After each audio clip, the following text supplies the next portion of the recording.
వాడిని భయపెట్టేటప్పుడు వాడి గుండెల్లో భయాన్ని నింపాలి, లేకపోతే మనిషి పాడవుతాడు. మనిషి హృదయం చాలా భయంకరమైనది. భయం అనేది ఉంటేనే మనిషిని కంట్రోల్ చేస్తుంది. మనం ఉన్నా లేకపోయినా భయపడతాడు. దాని కొరకు భయాన్ని ఇచ్చేటప్పుడు వాడికి ట్రీట్మెంట్ సరిగ్గానే జరగాలి.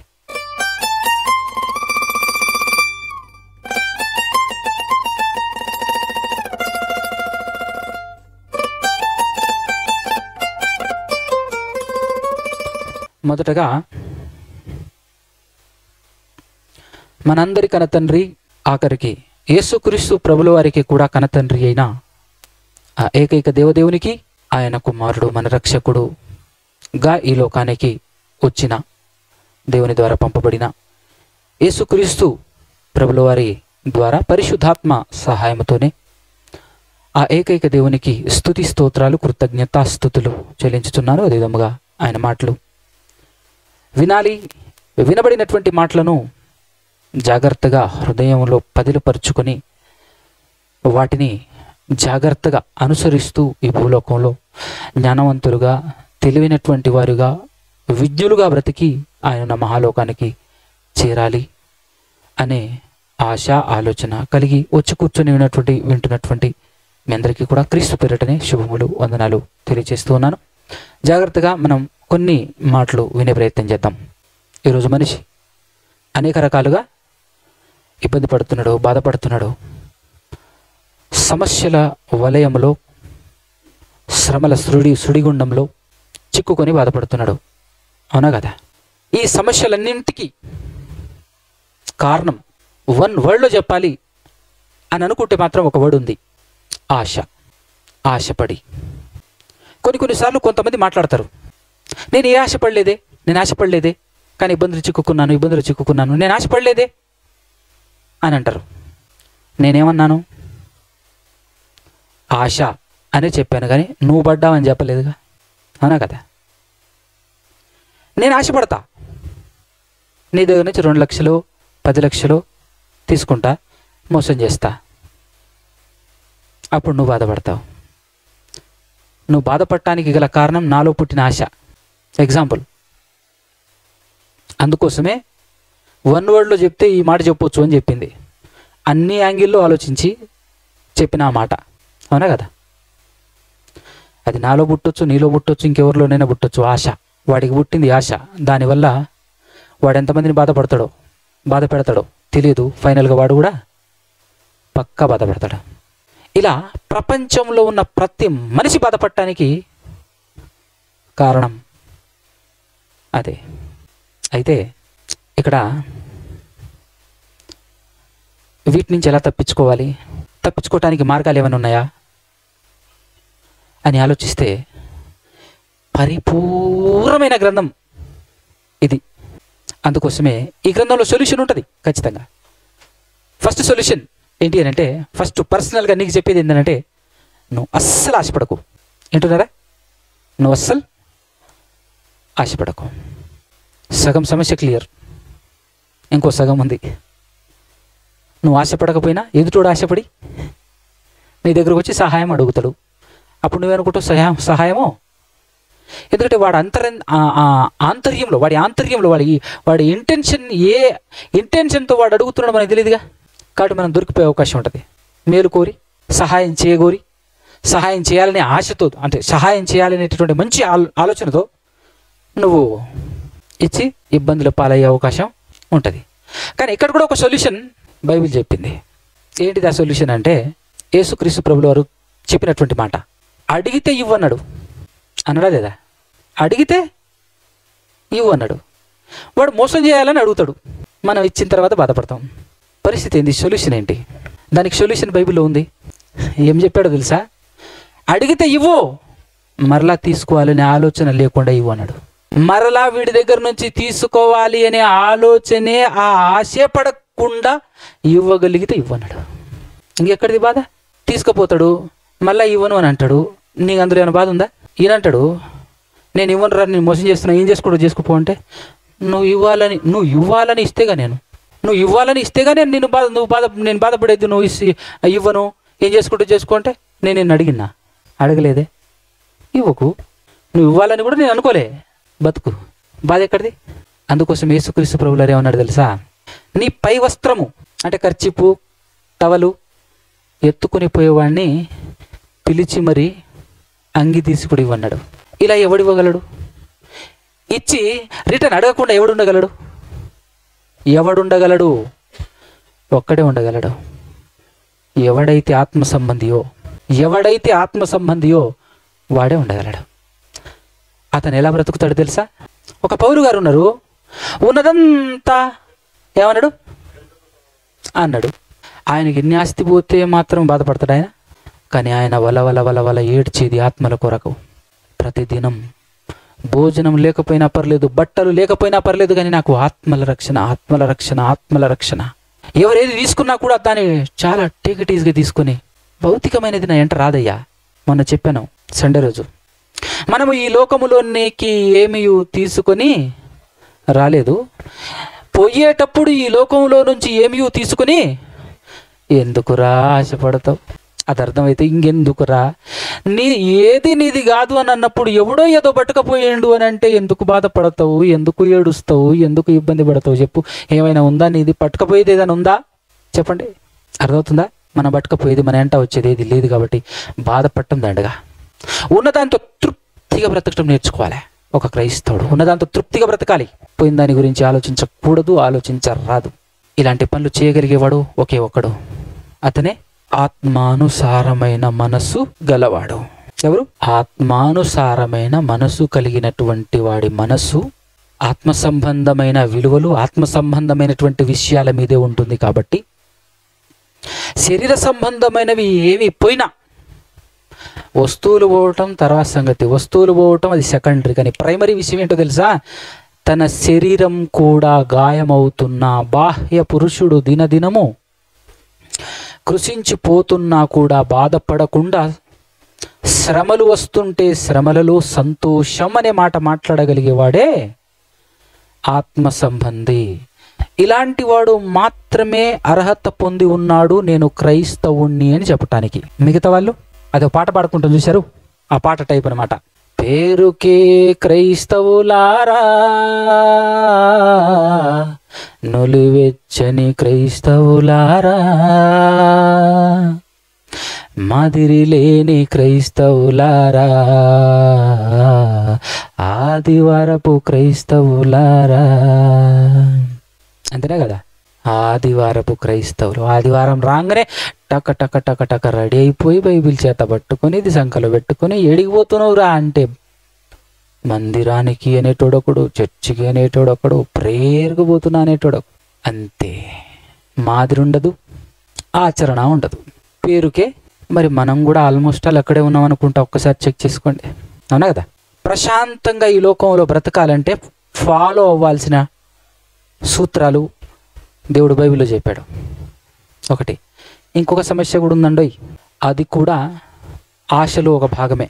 మన చుట్టూ బ్రతుకుతున్నటువంటి, బాగా వినండి, మనకు మన జీవితంలో పుట్టినప్పటి నుంచి చచ్చిపోయేంత వరకు గుర్తుపెట్టుకోండి, పుట్టినప్పటి నుంచి చచ్చిపోయేంత వరకు మన జీవితంలో మనల్ని ఇబ్బందుల పాలు చేయగలిగేది, మనల్ని కష్టాల పాలు చేయగలిగేది, మనల్ని ఇబ్బంది పెట్టేది, బాధ పెట్టేది ఎవరు అని గనక క్వశ్చన్ వేస్తే 100% నీ వారే, నీ సొంత వారే, నీకు సంబంధించిన వాళ్ళే, నీ బంధువులు కావచ్చు, నీ కుటుంబీకులు కావచ్చు.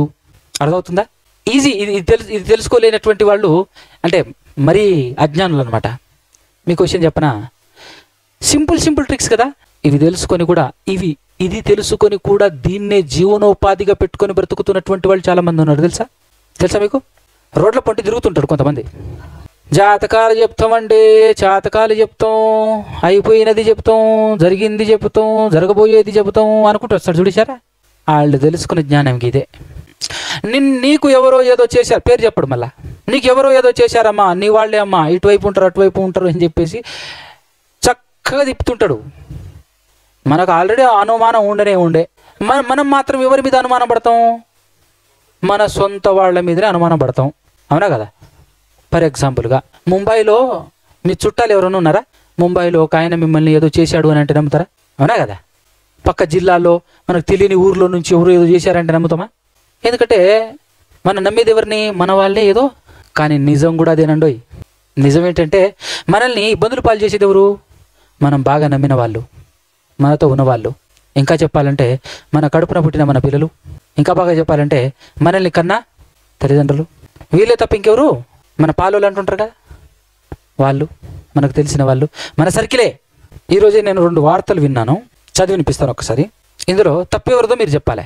తమ ప్రేమను వ్యతిరేకించినందున కోపంతో ప్రియుడితో కలిసి ఓ బాలిక కన్న తల్లినే చంపింది. హైదరాబాదులోని జీడిమెట్లకు చెందిన బాలిక 16 సంవత్సరాలు 10th చదువుతూ శివ 19 సంవత్సరాలు అనే యువకుడిని ప్రేమిస్తోంది. ఈ విషయం తెలిసి బాలికను తల్లి మందలించింది. బాలికను తల్లి ఏం చేసింది? మందలించింది. దీంతో పగ పెంచుకున్న బాలిక తన ప్రియుడి తమ్ముడు యశ్వంత్తో కలిసి హత్య చేసింది.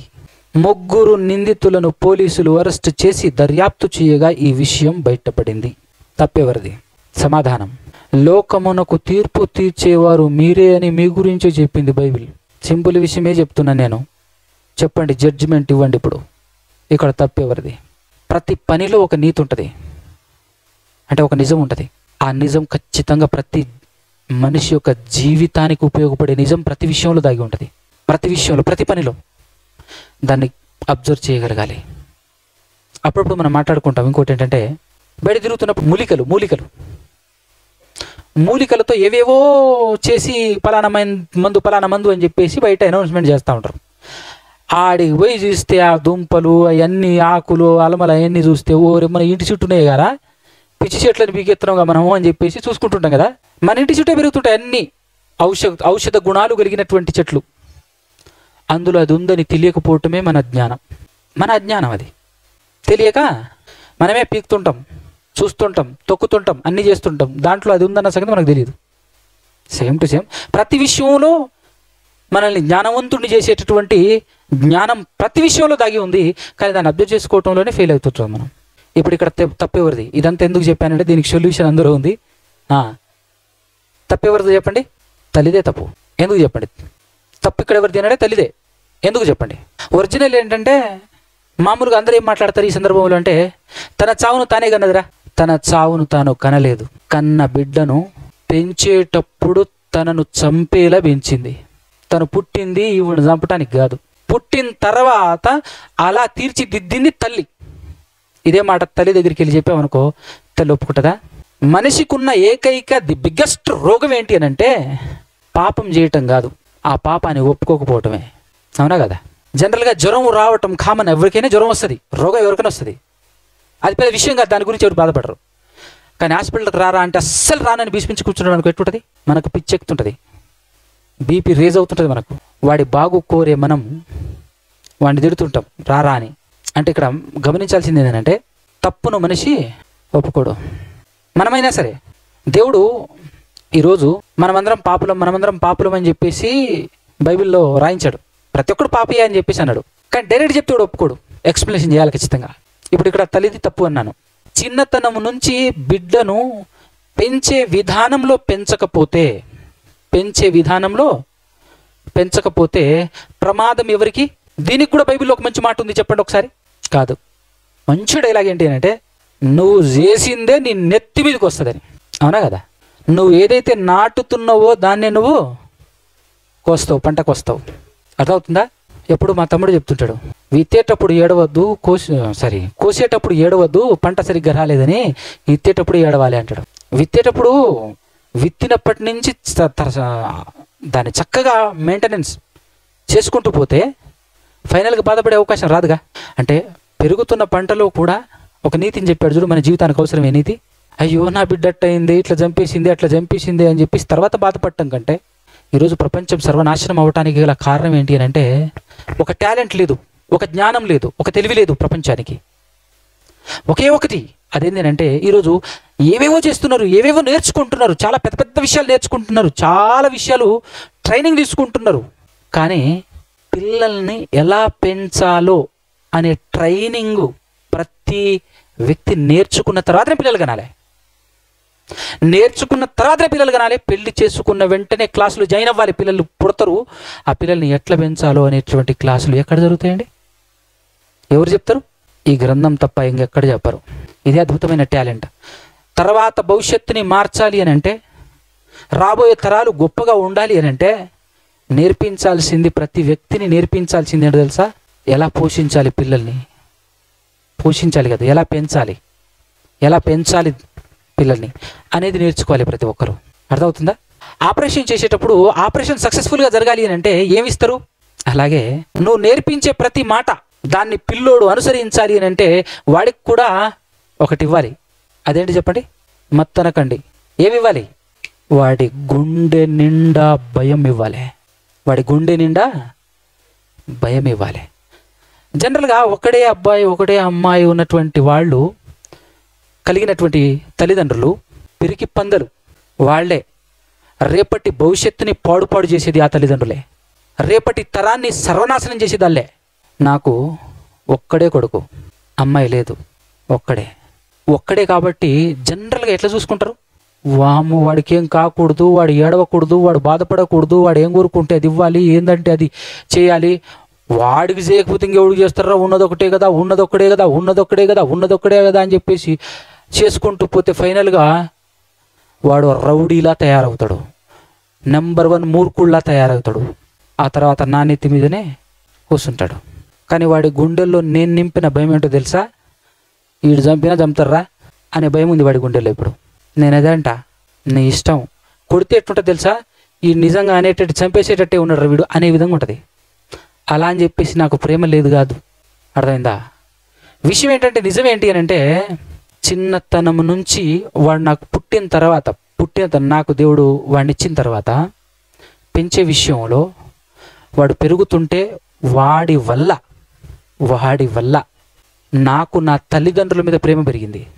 వాడి వల్ల నాకు నా తల్లిదండ్రుల మీద అపారమైన ప్రేమ పెరిగింది. ఎందుకు అనంటే, వాడిని భయపెట్టేటప్పుడు వాడి గుండెల్లో భయాన్ని నింపాలి, లేకపోతే మనిషి పాడవుతాడు. మనిషి హృదయం చాలా భయంకరమైనది. భయం అనేది ఉంటేనే మనిషిని కంట్రోల్ చేస్తుంది.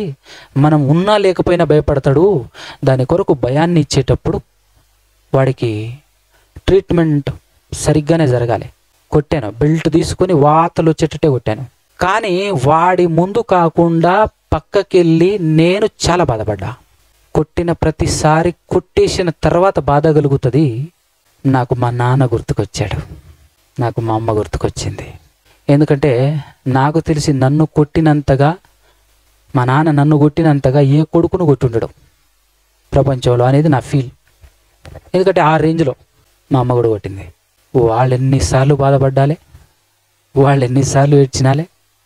పైగా వాళ్ళు కొట్టేది కూడా ఎందుకో తెలుసా? మనం బాగుండాలని. వాళ్ళకేమైనా సరదా? మనం ఏదైనా కొంచెం ఘనత సాధిస్తే బయటికి వెళ్ళేసి ఎట్లా చెప్తారు తెలుసా? వాళ్ళ ఆనందం, వాళ్ళ సంతోషం మొత్తం మనమే.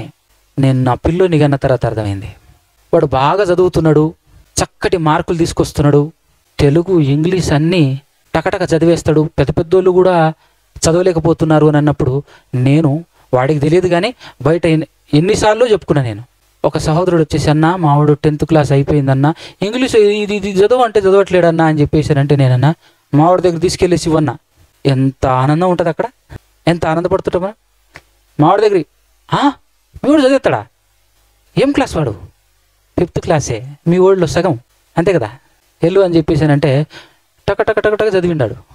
ఆయన షాక్ అయ్యాడు, ఇదేంది మరి. తండ్రి ఎంత ఆనందపడుతుంటాడు. నేను ఛాలెంజ్లు వేసి 7th క్లాస్లో చంద్రబాబు నాయుడు ఈ ఆంధ్రప్రదేశ్ని పరిపాలిస్తున్నప్పుడు చదివిన నేను 7th క్లాస్. నేను చదివే సమయంలో 7th క్లాస్ కూడా బోర్డు ఎగ్జామే. స్కూల్లో టాపర్ వచ్చి గవర్నమెంట్ జన్మభూమి నుంచి పత్రం తీసుకుంటా చూడు అని ఛాలెంజ్ చేసి మరి పత్రం తీసుకున్నా. ఆ పత్రం చూసుకొని మా నాన్న ఎంత మురిసినాలే నాకు తెలియదు, కానీ ఆయన ఎంత మురిసిండో నాకు ఎప్పుడు అర్థమైంది అంటే, నా చదువంతా అయిపోయి బీటెక్ అయిపోయి జాబుల కోసమని వెళ్ళేటప్పుడు వెళ్ళి చూస్తే నా చిన్నతనం నవోదయ, నేను నవోదయ ఎప్పుడు రాసి ఉంటా, అప్పటి హాల్ టికెట్స్, 7th క్లాస్లో నేను సాధించిన సర్టిఫికేట్, నా ఫోటోలు ఆ కాలంలో ఉన్నవి, నేను కూడా గుర్తుపట్టలేని విధంగా ఉన్నవి. అవన్నీ దాచిపెట్టుకొని ఉన్నాడు. కానీ పిచ్చగొట్టుడు కొట్టిండు. అంటే గుండెల్లో ఉన్న ప్రేమ గుండెల్లోనే ఉంది. నువ్వు బాగుపడాలి, నువ్వు పాడవద్దు, నువ్వు పాడవకూడదు అనేటటువంటి కోణంలో కొడుతున్నాడు తప్ప నన్ను ద్వేషించి కాదు, నా మీద కోపంతో కాదు అని ఆ రోజు అర్థమైంది. ఆశీర్వాదం అక్క, వింటున్నారా? నీకోసమే అక్క పాఠం, విను. ఫెయిల్ అవ్వకూడదు. ఒక క్రైస్తవులముగా ఉన్నటువంటి మనం పిల్లల్ని పెంచే విషయంలో అదొక కళ, గొప్ప విషయం. మీలో చెస్ ఆట ఆడటం ఎంతమందికి వచ్చు? చెస్ ఆట ఆడటం తెలిసిన వాళ్ళు ఏవి రాదా? క్రికెట్లో ఏముందిరా నా బొందా? క్రికెట్లో ఏముంది? నీ జీవితాన్ని నేర్పించేది చెస్ ఆట. నువ్వు జీవితంలో ఎలా జీవించాలో, ఎలా తప్పుటడుగు వేయకుండా ఉండాలో అది నేర్పిస్తుంది చెస్. కరెక్ట్గా నువ్వు తెలుసుకుంటే. చదరంగం అంటారు దాన్ని తెలుగులో, ఇంగ్లీష్లో చెస్ అంటారు. నువ్వు వేసే స్టెప్పులు ఉంటాయి చూసావా, ఒక్క చోట ఆలోచించకుండా రాంగ్ స్టెప్ వేసావనుకో గేమ్ ఓవర్. మన బతుకు కూడా అంతే. మన జీవితంలో సరైన స్టెప్ తీసుకోకపోతే ఆ రోజు నుంచి కష్టాలు స్టార్ట్. జీవితంలో అనవసరమైన కష్టాలు స్టార్ట్ అవుతాయి.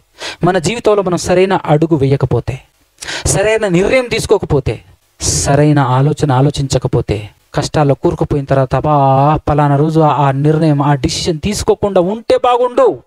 మనం చాలామంది ఫ్రెండ్షిప్ చేస్తూ ఉంటాం. వాడు కరెక్ట్ పర్సన్ కాదు అని తెలిస్తే చేస్తామా? కానీ చేసిన తర్వాత ఎన్నాళ్ళకో తెలుస్తుంది వాడు రైట్ పర్సన్ కాదు అని. వాడి వల్ల ఎన్నో దెబ్బలు, వాడి వల్ల ఎన్నో ఇబ్బందులు పడ్డ తర్వాత అప్పుడు వెళ్ళిపెడతాం వాడితో. అవునా కదా? అర్థమవుతుందా? అంటే రాంగ్ స్టెప్. మనం మన జీవిత కాలం మొత్తంలో ఎన్నిసార్లు, ఎక్కడెక్కడ, ఎన్ని విధాలుగా బాధపడినా, కష్టపడినా, ఇబ్బందుల పాలైనా దానికి కారణం 100%. అది మన ఆశ అయినా కావచ్చు, లేకపోతే మన తప్పుడు నిర్ణయం, తప్పుడు స్టెప్, తప్పుడు ఆలోచన, లేదంటే తప్పుడు మాట జారటం, ఏదో ఒక విధానంలో తప్పుడు ఆలోచన అయినా కావచ్చు, తప్పుడు మాట అయినా కావచ్చు, రాంగ్ స్టెప్ అయినా తీసుకొని, అంటే తప్పుడు నిర్ణయం తీసుకొనైనా ఉండొచ్చు. ఏదో ఒక యాంగిల్లో, ఏదో ఒక విధానంలో నువ్వేసిన రాంగ్ స్టెప్పే, నువ్వు చేసిన తప్పే నీ నెత్తి మీదకి వచ్చి కూర్చుంటుంది, నేను చంపేస్తుంది. అదే కదా ఇప్పుడు ఈవిడ కన్న కూతురే దొంగ ప్రేమ అంటారు దాన్ని. దొంగ ప్రేమ అంటే ఒకటే కొడుకు, ఒకటే కూతురు అని చెప్పేసి ప్రేమకు చూసుకోవాలి అంటారు. అది ప్రేమే కాదు, అది దొంగ ప్రేమ. అది వాడి భవిష్యత్తును సర్వనాశనం చేసే ప్రేమ. అది వాడు ఏం కావాలంటే అది వాడు ఏం అడిగితే ఇస్తూ పోతున్నావు అనుకో, నువ్వు అనుకుంటున్నావు ప్రేమ అని. అది ప్రేమ కాదు, వాడి జీవితాన్ని నాశనం చేసే విషం నువ్వు పోస్తున్నది. పెంచే విధానం, ప్రతి పని చేసేటప్పుడు అవగాహన కల్పించి చేయాలి. కొంతమంది పిల్లలు ఉంటారు, తల్లిదండ్రులదే కారణం, తప్పుకు తల్లిదండ్రులదే. కానీ తల్లిదండ్రుల పొజిషన్ ఏమీ ఆలోచించకుండా నాకు ఫలాంది కావాలి, ఇస్తావా చస్తావా అని కూర్చుంటాడు. వాడు అంత దాకా వచ్చిందంటే, అంత దాకా తీసుకొచ్చింది ఎవరు? తల్లిదండ్రులే.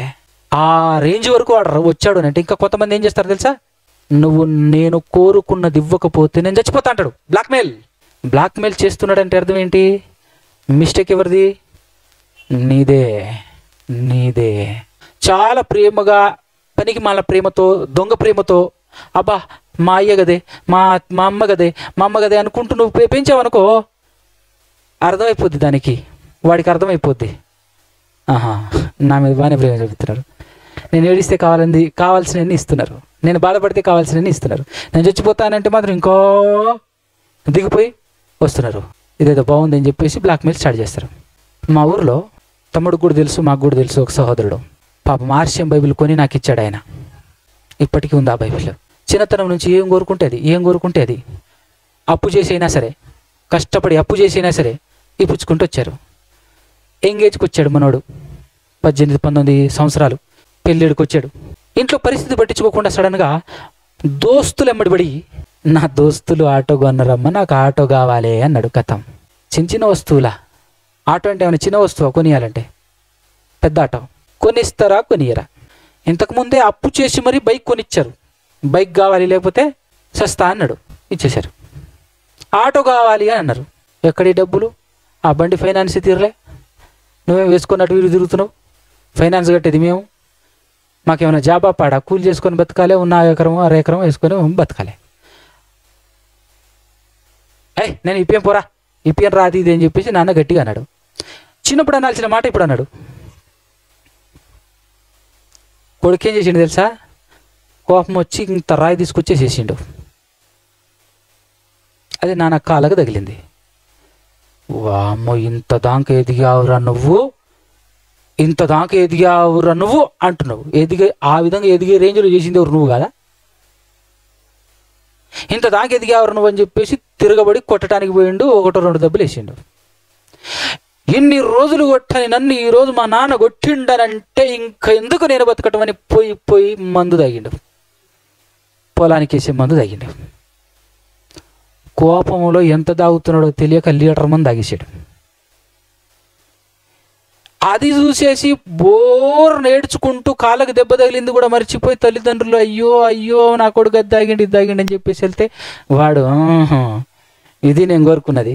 వాడు పానం పోతుంది చూడట్లేదు. వాడు మరి నాకెందుకు ఇప్పియలే, పైగా నన్ను కొడతావా ఇప్పియమంటే?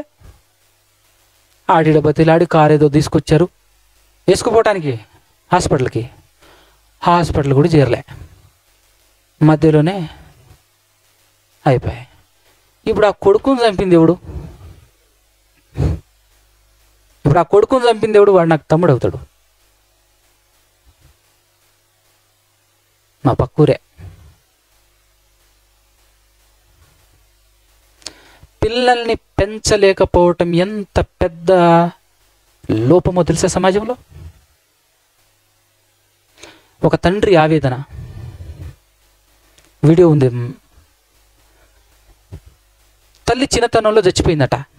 తల్లి చిన్నతనంలో చచ్చిపోయింది. చచ్చిపోతూ మనకొక్కడే బాబయ్య, మనకొక్కడే బాబు, ఆయనకి ఏ లోటు రాకుండా చూసుకో, జాగ్రత్తగా చూసుకో అని తల్లి చెప్పి చచ్చిపోయిందట. నాన్న మళ్ళా పెళ్లి చేసుకోకుండా, గొప్ప విషయం కదా ఆ విషయంలో అయితే, మళ్ళీ పెళ్లి చేసుకోకుండా నా కొడుకు ఏ లోటు రాకుండా చూసుకోవాలి, నా భార్యకి ఇచ్చిన మాట నేను నిలబెట్టుకోవాలి అని చెప్పేసి మనుడు ఏం చేశాడనంటే తనకున్నటువంటి నాలెడ్జ్తో, తనకున్నటువంటి తెలివితో బిజినెస్ చేయడం స్టార్ట్ చేశాడు. కోట్లు సంపాదించాడు. కొడుకు ఏదడిగినా కాదనకుండా ప్రతిదీ ఇప్పించుకుంటూ 10th అయిపోయింది, ఇంటర్కి వచ్చేసాడు. అప్పుడు తన క్లాస్మేట్, తనకు దోస్తుగా ఉన్నటువంటి ఒక అమ్మాయిని కమాండ్ స్టడీస్ అని చెప్పేసి పిలిచి ఆ అమ్మాయిని రేప్ చేయటం మాత్రమే కాకుండా ఇష్టం వచ్చినన్నిసార్లు రేప్ చేసేసి ఆ అమ్మాయిని చంపేశాడు.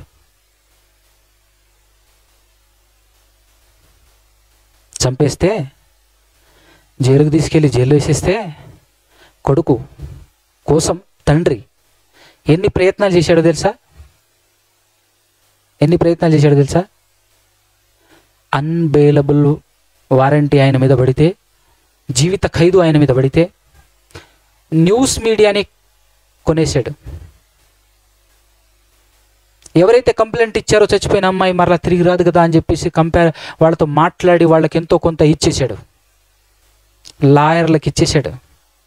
మొత్తం వ్యవస్థను కొనేసి తన కొడుకు నిర్దోషి అని బయటికి తీసుకొచ్చేసాడు. చాలా రోజుల తర్వాత ఆ టెన్షన్లో నుంచి బయటపడ్డాం, నా కొడుకు బయటకు వచ్చేసాడు అని రిలీఫ్గా నాన్న బెడ్ మీద పడుకున్నాడు. కొడుకు, నాన్న కొంచెం డబ్బులు కావాలి, నా ఫ్రెండ్స్కి పార్టీ ఇవ్వాలి అడుగుతున్నారు, నేను జైల్లో నుంచి బయటపడ్డ సందర్భంగా అని అంటే కొడుకుకు డబ్బులు ఇచ్చాడు. వెళ్ళాడు, ఫ్రెండ్స్తో ఎంజాయ్ చేశాడు, తాగాడు. నైట్ ఇంటికి వచ్చాడు. నాన్న పడుకొని ఉన్నాడు. నాన్న లేపాడు. ఏమైందిరా అని చెప్పేసానంటే పరిగెత్తుకొని పోయి నాన్నను గట్టిగా ఊలించుకున్నాడు. నాన్న చాలా థ్యాంక్ యూ నాన్న, నన్ను కాపాడినందుకు, నన్ను జైల్లో నుంచి బయటికి తెచ్చినందుకు. కానీ ఏముంది నాన్న, 4 సార్లు చేశాను, ఫైనల్గా చంపేశాను. 4 సార్లు చేశాను, కానీ ఆ మజ వేరు నాన్న. నీలాంటి తండ్రి ఉంటే ఇంకా ఎంతమందినైనా చంపొచ్చు నాన్న అన్నాడట. ఇంకా ఎంతమందినైనా చంపొచ్చు, చేయొచ్చు అని చెప్పేసి మాట్లాడిండంట. దాంతో తండ్రి మనోనేత్రాలు వెలిగింపబడ్డాయి గిర్రన్నది దెబ్బకి. అప్పుడు ఈ వీడియో చేశాడనమాట ఆ తండ్రి ఏడ్చుకుంటూ, సార్ నా కొడుకును చంపేయండి ప్లీజ్, నేను మిమ్మల్ని అందరినీ కొనేశాను, అందరి నోరు మూయించేశాను నా దగ్గర డబ్బు ఉందని. కానీ మా వాడు నిజంగా చేసి ఉండకపోవచ్చులే అనే భ్రమలోనే ఉన్నాను నేను. వాడొచ్చి చెబుతుంటే ఏ తల్లైనా తల్లిదండ్రులే కదా, ఏ బిడ్డైనా బిడ్డే కదా. పసిపిల్లను ఈ విధంగా చేశాడంటే వీడు బతికుంటే ఇంకెన్ని చేస్తాడో. కాబట్టి సార్ దయచేసి నా కొడుకుని అరెస్ట్ చేయండి, వీడిని ఏమైనా చేసేసుకోండి, నేను చాలా తప్పు చేశాను సార్, కేవలం మా భార్యకు మాట ఇచ్చాననేటటువంటి మాటతో వీడి భవిష్యత్తు గురించి వీడిని సరిగ్గా పెంచలేకపోయాను, డబ్బు మీద పడి డబ్బు సంపాదించటం అనేటటువంటి దాంట్లో పడి వీడిని పాడు చేశాను. హలో సార్, నా పేరు కోదండరావు. సంజీవ్ రెడ్డి నగర్ రేప్ కేసులో ముద్దా నా కొడుకే సార్. ఏడాదిన్నరగా ఈ కేసు విచారణ జరుగుతుంది. నేను నా డబ్బు పలుకుబడి మొత్తం ఉపయోగించాను, సాక్షిని కొనేశాను, మీడియాను మేనేజ్ చేశాను, అమ్మాయిని వాళ్ళ పేరెంట్స్ని నోరెత్తకుండా చేశాను, నా కొడుక్కి బెయిల్ ఇప్పించాను. పోయిన వారం వాడు బెయిల్ మీద ఇంటికి తిరిగి వచ్చాడు సార్. ఫ్రెండ్స్తో కలిసి బీర్ పార్టీకి అని బయటకు వెళ్ళాడు. నేను చాలా రోజుల తర్వాత హాయిగా ఇంట్లో నిద్రపోయాను. అర్ధరాత్రి ఇంటికి తిరిగి వచ్చాక నన్ను లేపి గట్టిగా కావలించుకొని అన్నాడు సార్, డాడ్ నీ సపోర్ట్ ఇలా ఉంటే ఎన్ని రేప్స్ అయినా చేసి తప్పించుకోగలను అని. నాకు అర్థం కాలేదు సార్, ఏం నువ్వు మాట్లాడుతుంది. Yes dad, I rape dad. 1 కాదు 2 కాదు 3 సార్లు చేశాడంట సార్ అమ్మాయి. హీ వాజ్ ఎక్సైటెడ్, చాలా ఎక్సైటెడ్ గా వర్ణిస్తున్నాడు దాన్ని. ఎక్కడో ఏదో వీడియో చూసాట దాన్ని ఇమిటేట్ చేశాడంట సార్. వాళ్ళ ఫ్రెండ్స్ కి అది లైవ్ ఫీడ్ పంపించాడు. And they were watching it live and enjoying it. How barbaric it is. నాకు ఏం చేయాలో అర్థం కాలేదు, కళ్ళు బయలు గమ్మినాయి. మీకు ఎలా అయినా సరే ఇది చెప్పాలి, అందుకే నా లాయర్ కూడా కన్సల్ట్ చేయకుండా మీకు వీడియో రికార్డ్ చేసి డైరెక్ట్ పంపిస్తున్నాను సార్. ఇప్పుడు చెప్తున్నాను, నా కొడుకు రేపిస్ట్, వాడు అమ్మాయిని రేప్ చేశాడు. ప్లీజ్ వాడిని కఠినంగా శిక్షించండి సార్. నా లాయర్ వాదిస్తాడు, వాడి అఘాయిత్యం చేసే టైంకి వాడి వయసు 17 ఏళ్ళు, so treat him as a minor అని. No sir, is not a minor. వాడికి ఫస్ట్ సెక్షువల్ ఎక్స్పీరియన్స్ 2 ఏళ్ల క్రితం అయింది సార్. He was 16 then. వాడు మైనర్ ఏంటి? అండ్ ఆ అమ్మాయి వాడితో పాటు చిన్నప్పటి నుంచి కలిసి ఆడుకుని పెరిగి మొన్నటికి మొన్న వాడు కంబైన్డ్ స్టడీస్ అంటే వాడితో పాటు అమాయకంగా నమ్మి ఇంటికి వచ్చింది సార్. అట్లాంటి అమ్మాయి మీద అత్యాచారం చేసినాడు వాడు మైనర్ ఏంటి సార్? అయినా రేప్ అనే థాట్ మైండ్ లో వచ్చినాడు, అసలు మైనర్ ఎలా అవుతాడు sir? He has to be treated as a fucking major. That's it. So వాడిని నిర్భయ కేసులో లాగా వాడిని ఉరిదీస్తారు, లేదా దిశ కేసులో లాగా ఎన్కౌంటర్ చేసి పారేస్తారు. సౌదీ అరేబియాలో రాళ్లు పెట్టి కొడతారండి సార్. అలా కొడతారు మీ ఇష్టం సార్. ప్లస్ కఠినంగా శిక్షించండి. మీరు వేసే శిక్ష వాడికి ఆఖరి అవకాశం కావాలి వాడు మారటానికి. Please sir. నా భార్య గీత, నా భగవద్గీత, తన రచయిత్రి సార్. వాడికి మాధవ్ అనే పేరు పెడతా అంటే వద్దు, వాడు దేవుడు అవనవసరం లేదు, మనిషి అయితే చాలు అని వాడికి మానవ్ అని పేరు పెట్టింది సార్. తనకి 3 ఏళ్ల వయసు ఉన్నప్పుడు తనకి క్యాన్సర్ డయాగ్నోస్ అయింది. చచ్చిపోతానని తెలిసి మా ఇద్దరిని ఒళ్ళో పడుకోబెట్టుకొని చెప్పింది సార్ నాతో, రామ్ వీడు చదువులో ఫెయిల్ అయినా పర్వాలేదు, ఆటల్లో ఫెయిల్ అయినా పర్వాలేదు, కానీ ఆలోచనలో ఫెయిల్ కాకుండా చూడాలి. నేను మాట ఇచ్చాను సార్ తనకి. ఆ మాట తప్పాను, అది కోసేస్తుంది. డబ్బు సంపాదించే యావలో పడి వీడి తల్లి లోటు లేకుండా తీర్చాలి. ఇప్పుడు ఆలోచనలు ఎలా మారుతున్నాయో నేను గమనించలేకపోయాను సార్. తనకి ఇచ్చిన మాట తప్ప ఇవాళ చచ్చిపోయింది.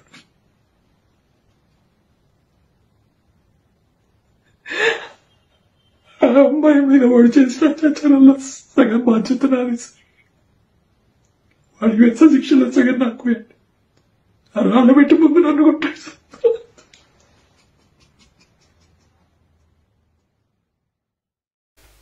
ఏం చేద్దాం అనుకుంటారు మరి? పిల్లల్ని పెంచటం ఖచ్చితంగా నేర్చుకోవాలి. గుండెల్లో భయం పెట్టాలి. భయం చాలా గొప్పది. ఇంకొక న్యూస్, కొడుకు అన్నం పెట్టడం లేదు, తల్లి కంప్లైంట్. ఒక వింత. కొడుకు అన్నం పెట్టడం లేదని ఓ తల్లి ప్రజావాణిలో మొరపెట్టుకుంది. నాకు 2 కొడుకులు, 2 కూతుళ్ళు. కొడుకులకు 22 ఎకరాల భూమిని పంచాను. వా, ఎంత ఆస్తి ఇచ్చింది! 2 ఎకరాలు భూమిని పంచాను. నా పేరున 2 ఎకరాల భూమి ఉంది. ఒక కొడుకు చనిపోగా మరొకడు ఊరిలో వ్యవసాయం చేస్తున్నాడు. కొడుకు అన్నం పెట్టకపోవడంతో పెద్ద కూతురి వద్ద ఉంటున్న ఆరోగ్యం బాగలేదని భూమి అమ్ముకుందామంటే కొడుకు అమ్ముకోనివ్వడం లేదు అంటూ చింతపల్లి మండలం నర్సాపల్లి వాసి దేవకమ్మ కలెక్టర్ ముందు వాపోయింది. దీనికి కారణం ఎవరు? మీరు చెప్పాలి. ఇప్పుడు ఆలోచించాలి. దీనికి కారణం ఎవరు చెప్పండి?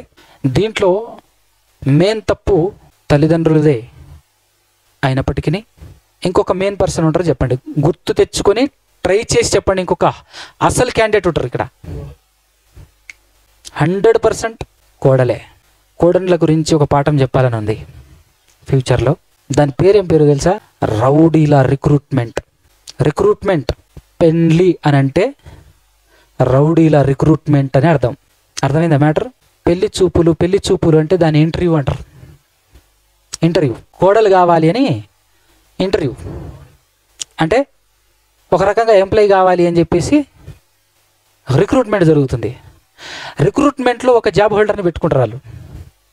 వాళ్ళు వచ్చేసి ఆస్తి మొత్తం హస్తగతం చేసుకోవటం ఒక లెక్క, దాంతోపాటు కన్న కొడుకుని తన హస్తగతం, తన సొంతం చేసుకొని ఇప్పుడు ఆట ఆడుకుంటుంది అనమాట. కన్న తల్లిదండ్రులను, నిజమైన ఆస్తిపరులు వాళ్ళే కదా, పిల్లలు ఏమి సంపాదించుంటారు కదా, వాళ్ళని రోడ్డున పడేసేయటము, వాళ్ళని ఇంట్లో నుంచి గెంటేయటము, వాళ్ళని సరిగా చూసుకోకపోవటము. కొడుకు భార్య స్వాధీనంలోకి వెళ్ళిపోతాడు. స్వాధీనం చేసుకుంది ఎవరు? ఆవిడ. ఇప్పుడు కుటుంబం, తల్లిదండ్రుల పరిస్థితి ఇది. అందరు ఇట్లాంటి వాళ్ళే అని చెప్పట్లా, మ్యాక్సిమం ఇట్లాంటి వాళ్ళే ఉన్నారు అంటున్నా. పెళ్లి కాని వారలారా జాగ్రత్త, మీకే జరిగేది పెళ్ళి అని అనుకుంటే మీ అంత అమాయకుడు ఇంకోటి ఉండడు. అది రౌడీల రిక్రూట్మెంట్. వచ్చి దౌర్జన్యం చేస్తారు. ఆస్తి నీది, ఇల్లు నీది, అంతా నీది. నీ దాని మీద వాళ్ళు కూర్చొని నిన్ను శాసిస్తుంటారు, నిన్ను తన కంట్రోల్లో పెట్టుకుంటారు. అందరు అలానే ఉండరని చెప్తున్నా నేను. జాగ్రత్త అంటున్నా. అందరికీ నీలాంటి అమ్మాయి దొరుకుతుందని అంటే ఆ నుంచి దొరుకుతుంది నాయన. నేను అదే అంటున్నా, అందరు అలా ఉండరు. కానీ మ్యాక్సిమం అలానే ఉండరు. జాగ్రత్త, ఎక్కువ శాతం. అవునా కదా? ఇలాంటి వాళ్ళు చాలా తక్కువ మంది ఉంటారు. అలాంటి వాళ్ళు కనుక దొరకలేదనుకో, అసలే దేవుడే ఒక మాట చెప్పించాడు. నేనే పాటి వాడిని, ఆయనే అన్నాడు, చాలా రేర్, అరుదు నాన్న అన్నాడు. గుణవతిరాలైన భార్య దొరుకుట అరదు అని అన్నప్పుడు బస.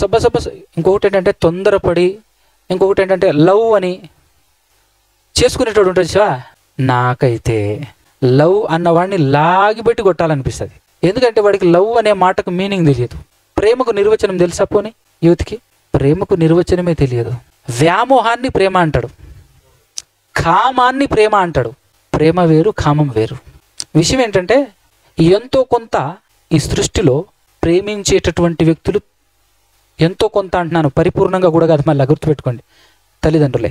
కానీ అక్కడ కూడా ఒక స్వార్థం ఉంటుంది. అక్కడ కూడా ఒక ఏంది ఆ స్వార్థం అంటే, రేపటి దినాన తిరిగి నన్ను చూసుకుంటాడు అని, నా బలహీనతలో, నా వృద్ధాప్యంలో, నా చేతగాని ఏజ్లో నన్ను చూసుకుంటాడనేటటువంటి స్వార్థంతో తల్లిదండ్రులు ప్రేమిస్తారు. స్వార్థం లేని ప్రేమ ఓన్లీ వన్, అది దేవునిదే. ఈరోజు మనల్ని అందరినీ దేవుడు ప్రేమిస్తున్నాడు. నువ్వేం చేయగలవని ప్రేమిస్తున్నాడు దేవుని కోసం? దేవునికి నువ్వేం చేయగలవు చెప్పు? మన నుంచి ఏమీ ఆశించకుండా ప్రేమించే ప్రేమ అది దేవుని ప్రేమ. కాబట్టి గుర్తుపెట్టుకోండి, ఈ లోకంలో ఖచ్చితంగా తల్లిదండ్రులు మనం రుణం తీర్చుకోవాలి. తల్లిదండ్రుల రుణం తీర్చుకోవాలి. దేవుని రుణం తీర్చుకోవటం ఎవడు వల్ల కాదు, ఆ మాట కూడా మనం మాట్లాడద్దు. కానీ తల్లిదండ్రుల రుణం తీర్చుకునే అవకాశం వస్తుంది, వచ్చినప్పుడు వదిలిపెట్టకుండా చేసుకోవాలి. ఇక్కడ కూడా ఒక మాట అప్లై అవుతుంది, బైబిల్ చెప్పినటువంటి మాట. నువ్వు చేసిందే నీ నెత్తి మీదకి, నీ తల్లిదండ్రులను బాగా చూసుకున్నావు అనుకో, నీ కొడుకు నేను బాగా చూసుకుంటాడు. అదేనమాట. నీ తల్లిదండ్రులను గాలికి వదిలేసావు అనుకో, నిన్ను ఏకంగా నీటిలో వదిలేస్తాడు. పక్కా చెప్తున్నా. గాలిలోనన్నా 4 రోజులు బతకొచ్చాము, కానీ నీటిలో మాత్రం 10 నిమిషాలు కూడా బతకలేవు, 2 నిమిషాలు కూడా బతకలేవు. అది డేంజర్. కాబట్టి సమాజంలో ఉన్న అసలు సిసలైనటువంటి లోపం ఏంటి అంటే, పిల్లల్ని పెంచే విషయంలో ముఖ్యమైనటువంటి లోపం. గుర్తుపెట్టుకోండి, పిల్లల్ని జాగ్రత్తగా పెంచితే, పిల్లల్ని పెంచేటప్పుడు కూడా ప్రాక్టికల్, మామూలుగా చెప్పడం మాత్రమే కాకుండా ప్రాక్టికల్ కూడా ఒకటి ఉండాలి. మన తల్లిదండ్రులను మనం చూసుకుంటూ మన పిల్లల్ని చూసుకున్నాం అనుకో, వాడు ప్రాక్టికల్గా ఏం నేర్చుకుంటాడు. బైబిల్లో ఈ మాట కూడా చెప్పింది, తండ్రి ఏమి చేయుట కొడుకు చూస్తాడో కొడుకు అదే కదా అది లెక్క. అంటే నీ కొడుకు ముందు నువ్వు నీ తల్లిదండ్రుల్ని చూసుకుంటే ఆ కొడుకు పెరిగి పెద్దయిన తర్వాత నిన్ను చూసుకుంటాడు.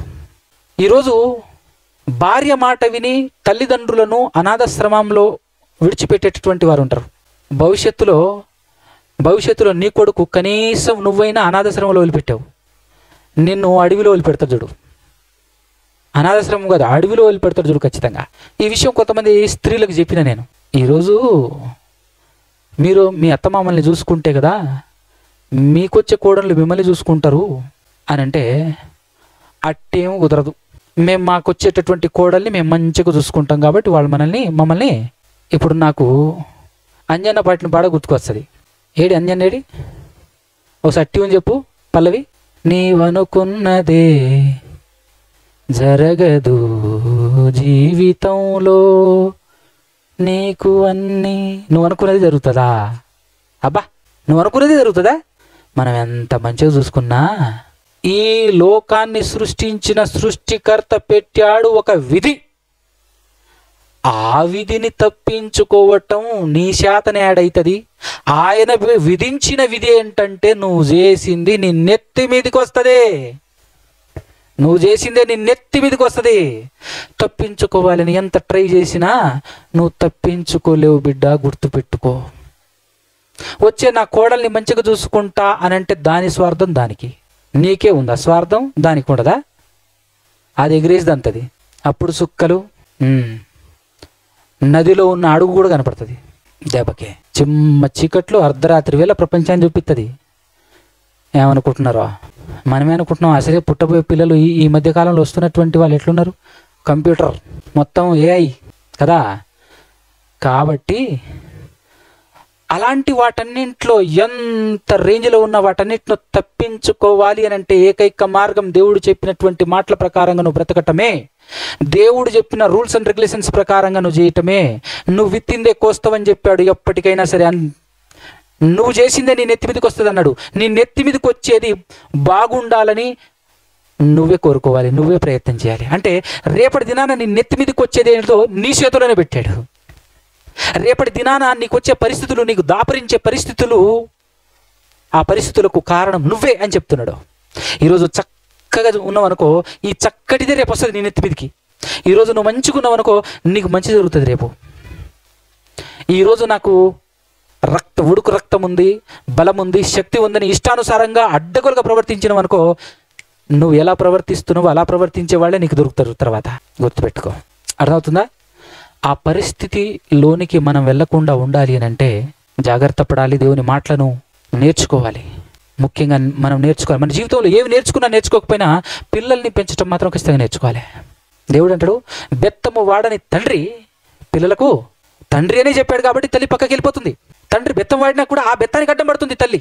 ఏం చేయాలి ఇప్పుడు? ఆల్రెడీ స్టార్ట్ అయిందట, ఆల్రెడీ పంచులు స్టార్ట్ అయినాయట. నా చిన్నతనంలోనండి నేను బాగా ఏడ్చేటోడిని, బాగా బాధపడేటోడిని. ఏంటంటే మా బాబాయ్ పిల్లలు, నాకన్నా తమ్ముడు, చాలా ప్రేమగా చూసుకునేది, లోక సంబంధమైన పనికిమాల ప్రేమతో. వాళ్ళు నేను కలిసి బడికి వెళ్ళేది. రోజు 2 రూపాయలు చేతులు పట్టుకొని వచ్చేదాళ్ళు. వాళ్ళని చూసి నేను మా నాన్నని అడిగే ధైర్యం లేదు, పిచ్చకొట్టుడు కొడతాడు. మా అమ్మని అడిగేది, అమ్మ 1 రూపాయని రాదే బడికి పోతున్నా అని చెప్పేసానంటే ఆవిడ పోయి మా నాన్నకి చెప్తుంది, ఏవరా రూపాయి కావాలా, ఆ బాక్సు మూత ఇరా అంటాడు. ఈ రూపాయి తీసుకుపో, ఆ బాక్సు మూత పెట్టిపోరా అంటాడు. అన్నం బాక్సు, మధ్యాహ్నం అన్న బాక్స్ పుచ్చుకొని, రూపాయి తింటే కడుపు నిండుతుందా, బాక్స్ తింటే కడుపు నిండుతా చెప్పరా అని. బాక్సే అంట, అది పట్టుకొని పో అనేది. 1 రూపాయి కూడా ఇచ్చేది కాదు. కానీ మా అన్న ఇతడు, తమ్ముడు ఇతడు, మా బాబాయ్ కొడుకు, వాడు తీసుకొచ్చేసి మా కళ్ళ ముందే తినేసేటోడు. తింటుంటే అలా చూస్తూ మా నాన్నకు మేమంటే ఇష్టం లేదు అనుకున్నాం. అప్పుడు వాళ్ళ నాన్న చూడు ఎంత బాగా చూసుకుంటున్నాడు అనుకున్నాం. నిజం చెప్తున్నాను, అంత ప్రేమతో వాళ్ళు చూసుకున్న తర్వాత 10th దాటి ఇంటర్మీడియట్లో నా కళ్ళతో నేను నా ముందే చూసిన సీన్ ఏంటో తెలుసా? జుట్టు పట్టుకొని వంగబెట్టి పిడికిలి బిగించి గిబి గిబివని గుద్దుతున్నాడు వాళ్ళ నాన్నని. రోజుకు రూపాయి ఇచ్చిన నాన్నని రోజుకు రూపాయి ఇచ్చిన అని పిచ్చ కొట్టుడు కొడుతుంటే కళ్ళప్పగించి చూసింది నేనే. వామ్మో అనిపించింది నాకు ఆ రూపాయి. అట్టుంటది. మా నాన్న నాకేమి ఇవ్వకపోయినా నిజమైన ప్రేమతో ప్రేమించాడు. ఇప్పటికీ భయపడతాం, అది ప్రేమ. అందుకోసమే బైబిల్లో దేవునికి భయపడండి, దేవునికి భయపడండి, దేవునికి భయపడండి అని చెప్పేసి 100 సార్లు ఎందుకు రాసించాడు బైబిల్లో? అదే ప్రేమ, అదే ప్రేమ. ఆయనకి ఇవ్వాల్సిన గౌరవం ఆయనకి ఇవ్వాలి, ఆయనకి ఇవ్వాల్సిన విలువ ఆయనకి ఇవ్వాలి. ఆయన అంటే భయపడాలి మనం, అంతే. అందులోనే ఉంటుంది ప్రేమ. తాను ప్రేమించు కుమారులను గద్దించి శిక్షించి తాను కావాలనుకున్న వాళ్ళని మాత్రమే శిక్షిస్తాడని చెప్పేసి 12వ అధ్యాయం హెబ్రీ పత్రికలో లేదు, సామెతల గ్రంథంలో కూడా ఉంది. కుమారులు అనేవారు ఖచ్చితంగా శిక్షలో పాలు పొందుతారు, కుమారులు కానివారు అంటే ఇప్పుడు మీ పిల్లల్ని మీరు శిక్షించట్లేరంటే వాళ్ళు మీ పిల్లలు అనేగా. మిమ్మల్ని కొట్టే తండ్రి దొరికాడు అని అంటే అది సంతోషించండి. మిమ్మల్ని కొట్టట్లేడు తండ్రి అంటే మిమ్మల్ని గాలికి వదిలేసాడని అర్థం. 100% గాలికి వదిలేసినట్టేగా. నీ జీవితం పెట్టనన్నా కానీ నీ ఇష్టం వచ్చినట్టు బతుకు అని వదిలేసినట్టే. వాడి తర్వాత రౌడీ అవుతాడా, మూర్ఖుడు అవుతాడా, అనేక మంది పానాలు దోచుకుంటాడా, దొంగ అవుతాడా, తాగుబోతాడు అవుతాడా, మధ్యలోనే చచ్చిపోతాడా, ఎవరికి తెలుసు? చచ్చిపోయినప్పుడు అయ్యో నా కొడుకు చచ్చిపోయింది, నాకు కూతురు చచ్చిపోయింది అని చెప్పేసి బాధపడటం కన్నా ముందుగానే జాగ్రత్త పడి కాస్త కస్టడీలో పెట్టుకుంటే వాళ్ళ భవిష్యత్తు బాగుంటుంది. ఏమక్క కొంచెం సహకరించు, లేకపోతే మీ పిల్లల్ని చంపిన హంతకురాలివి నువ్వే అవుతావు చెప్తున్నా. రేపటి దినాన వాళ్ళంతటా వాళ్ళు ఏమైనా చేసుకోవచ్చు, మిమ్మల్ని ఏమైనా చేసేయవచ్చు. ఆ స్థాయిలోనికి రాకుండా ఉండాలంటే కంట్రోల్లో పెట్టాల్సిన ఏజ్ ఇంకా ఉంది, మిగిలే ఉంది, ఇంకా కొంచెం ఏజ్ మిగిలే ఉంది. ఇంకా కొన్ని 4 రోజులు పోయిన తర్వాత మీరు కంట్రోల్లో పెట్టాలని రారు. ఇంకాస్త వయసు వచ్చేస్తే కథం చేయదాటినట్టే. కాబట్టి బీ కేర్ఫుల్. పిల్లల్ని సరిగ్గా పెంచకపోవటం వల్లే ప్రపంచం నాశనం వైపు నడుస్తుంది. ఇజ్రాయేలీలు రాను ఏమైపోయారు? ఇందాక అన్న చూపించాడుగా మొదటి సెషన్లో పాఠంలో. తరమే పుట్టిందంట, దేవుని ఎరుగని తరమే పుట్టేసిందంట. అట్టెట్ట పుడతారు? తల్లిదండ్రుల లోపం. కానీ అబ్రహాం గారు ఎంత గొప్పవాడని చెప్పేసి బైబిల్లో రాయబడిందో తెలుసా? దేవుడట తన పిల్లల్ని కూడా భక్తిలో పెంచగలిగే సమర్థుడు అని అబ్రహాము గారిని చూసి సెలెక్ట్ చేసుకున్నాడంట దేవుడు. ఆయన చూసి సెలెక్ట్ చేసుకున్నాడు. ఎందుకు? ఆయనకు తెలుసు. మనకు తెలియదు కనుక ఎవరితో పడితే వాడితో స్నేహం చేస్తాం, వాడి ద్వారా ఏదో ఒక రకంలో మోసపోయి మళ్ళీ బయటకు వస్తాం. అందుకోసమే చూడండి, యాక్చువల్గా నేను చెప్పాలనుకున్నటువంటి పాఠానికి ఇంట్రడక్షన్ మాత్రమే ఇదంతా. నేను పాఠంలో ఎంటర్ కూడా కాలే. అసలు పాఠంలో ఎంటర్ అయితే యేసుక్రీస్తు ప్రభువారు ఒక సందర్భంలో ఇద్దరు, ప్రభువా నేను వెంబడిస్తా అంటాడు, అవసరం లేదు నువ్వు అంటాడు. ఇంకొక ఆయన నేను పోతా అంటాడు, వద్దు నువ్వు రా అంటాడు. దాని ఇంటెన్షన్ అక్కడి నుంచి స్టార్ట్ అవుతుంది మన పాఠం యాక్చువల్గా. కానీ ఇప్పటికే దాటింది. ఇంకొక రోజు మాట్లాడుకుందాం, బాగుంటుంది ఆ పాఠం. ఆ పాఠానికి ఇంట్రడక్షన్ ఇదే. కాబట్టి పిల్లల్ని పెంచటం నేర్పించాలి, నేర్చుకోవాలి. భవిష్యత్తు బాగుంటుంది. ఏవేవో ట్రైనింగ్ తీసుకోవటం కాదు, ఇది తీసుకోవాల్సిన ట్రైనింగ్. పెళ్లి కాకముందు పిల్లల్ని ఎలా పెంచాలో నేర్చుకోండి, లేదా వాళ్ళ జీవితం పాడవుతుంది. నువ్వు ఎట్టబడితే ఎట్లా పెంచినా కూడా బాగుగా చక్కగా పెరిగేటటువంటి వాళ్ళు కూడా ఉంటారండి. అది రేర్ కండిషన్స్. అందరిలా ఉంటారని చెప్పేసి ఎక్స్పెక్ట్ చేయకూడదు. ఎక్స్పెక్ట్ చేసి కూర్చుంటే జరగరానిది జరుగుతాయి, భయంకర కార్యాలు జరుగుతాయి. కొంతమంది ఉంటారు తల్లిదండ్రులు భయంకరమైనటువంటి తాగుబోతులు, భయంకరమైనటువంటి మూర్ఖులుగా ఉంటారు. కానీ పిల్లలు మాత్రం చాలా జాగ్రత్తగా, పద్ధతిగా, తల్లిదండ్రులు తాగుతున్నా కూడా పిల్లలు తాగకుండా చక్కగా కష్టపడుతూ ఒక పద్ధతిగా పెరుగుతారు. అది చుక్కల్లో చందమామ లాంటి వాళ్ళు చాలా రేర్ కేసెస్లో కనబడుతుంటుంది. సో అదే కాన్సన్ట్రేషన్, అదే అనుకుని మనం వదిలొద్దు. ఓకేనా? కాబట్టి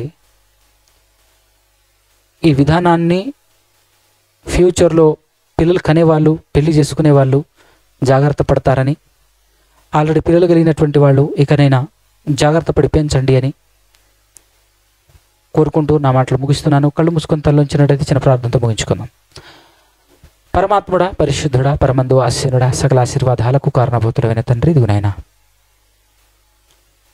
ఇప్పటివరకు మీరు మాతో మాధుర మాట్లాడిన విధానాన్ని బట్టి స్తోత్రములు తండ్రి. ప్రపంచంలో ఉన్న అసలైన లోపం సరైనటువంటి విధానంలో పిల్లల్ని పెంచకపోవటం, దానివల్ల ప్రపంచమే నాశనం వైపు నడుస్తుంది తండ్రి. విచ్చలవిడిగా, ఇష్టానుసారంగా. సృష్టికర్త ఒకరున్నారు అనే సంగతి మరిచిపోయి మిమ్మల్ని హేళన చేసే స్థాయికి రావటానికి, వాళ్ళ జీవితాన్ని వాళ్ళు పాడు చేసుకోవటానికి, భవిష్యత్తు తరాలను అజ్ఞానంలో నెట్టడానికి గల కారణమే, పాపం మరీ విపరీతంగా పెరిగిపోవటానికి గల కారణమే పిల్లల్ని సరిగా పెంచకపోవటం తండ్రి అనే విషయాన్ని మీరు మా ముందుంచినందుకు స్తోత్రాలు. ఇది తెలిసిన మేము విన్నటువంటి వారందరూ కూడా నేర్చుకోవటానికి సహాయం దయచేయమని కోర్చు బ్రతిమాలుకొని మీ పాదాల సన్నిధి నుంచి మీ ప్రియ కుమారుడు మా ప్రభువు లోక రక్షకుడు యేసుక్రీస్తు ప్రభువు వారి యొక్క పరిశుద్ధమైన పవిత్రమైన నామం ద్వారా ఈ ప్రార్థన అడిగి పొందుకుని ఉంటున్నాము కదా తండ్రి. ఆమేన్.